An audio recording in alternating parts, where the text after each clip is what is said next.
семинарын хийдэг болохоор тий алгалын нөхцөл гэсэн сэдвийг авсан.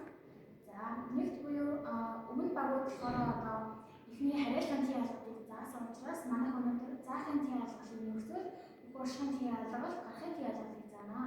За нэг заахын тий алгалын нөхцөл болохоор одоо кириллэгчээр иг, г гэсэн одоо нөхцлөөр одоо хувирддаг.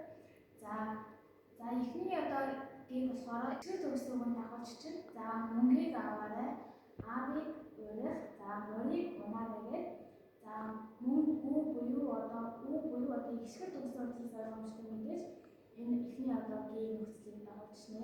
За хоёрд харагдаж байгаа энэ нөхцөл болохоор гүйгүүлэгчийн төгсгөөг нь дагуулж чинь. За жишээ нь одоо түүнийг үзэх, за зургийг харах, сайныг дагах, алсыг зорих гэсэн одоо жишээ өгнөд байна. За хоёр дахь нь болохоор уушгын тий алгалын нөхцөл д т гэж байна.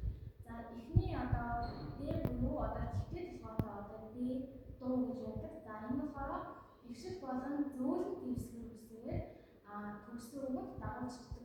Зөөлөн дэвсгэр буюу одоо намлан гэсэн үг шүү дээ. За жишээ өгнөд харах юм бол өвөд орох, бурханд мөргөх, эрдэмт шамрах, салхинд гарах гэдэг одоо ийм үгнүүдийн өгнөд харах юм бол бүгд намлангийн одоо зөөлөн дэвсгэр төгссөн байна. За хоёр дахь нь болохоор одоо т туу гэж байдаг. Энэ болохоор хатуу дэвсгэр үсэг буюу одоо багар садар төгсөө дагуулждаг. За жишээ нь одоо аст одох, хэрэгт одоо дурлах, цэрэгт явах, өндөрт гарах гэсэн одоо юм жишээ өгнүүдээс харах юм бол за одоо алс, хэрэг, цэрэг, өндөр гэх бүгд хатуу дэвсгэрээр төгсөж байгаа учраас бусад толгойтой дэгийг залгана. За хамгийн сүүлийн нөхцөл болох гарахын тий алгалын нөхцөл энэ болохоор ганцхан хэлбэртэй асвын дөрвөн зэрэг ас, эс, ос, ос гэдэг. За ингэж бичигдэн боолчтой. За энэ болохоор ганц хэлбэртэй бичигдэх бөгөөд эгшиг зохицсон хэсгийг баримтлан ачаа, ичээ гэж дуудана. Эгшиг болон гүйгүүлэгчээр төгссөн бүх тохиолдолд дагуулж бичдэг.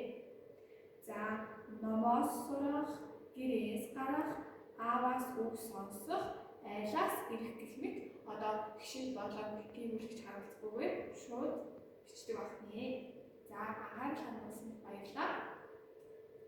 Хичээлийг бэлтгэсэн Ц нэмэр болон Ө нэмэр байлаа.